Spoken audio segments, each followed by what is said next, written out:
ମହୁମାଛି ଆକ୍ରମଣରେ ବାପ ପୁଅ ଗୁରୁତର।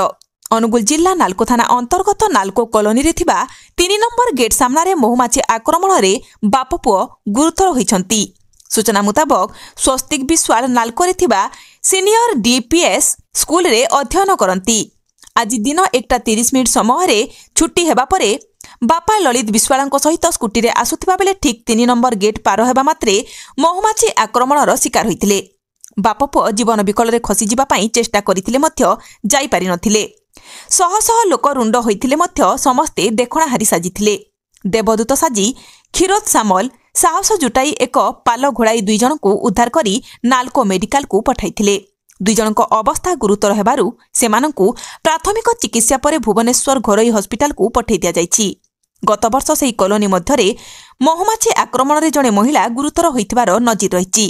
ଏହିଭଳି ଘଟଣା ଆଗକୁ କିଭଳି ନ ଘଟିବ ସେଥିପ୍ରତି ନାଲକୋ ପ୍ରଶାସନ ଦୃଷ୍ଟି ଦେବାକୁ ସାଧାରଣରେ ଦାବି ହୋଇଛି।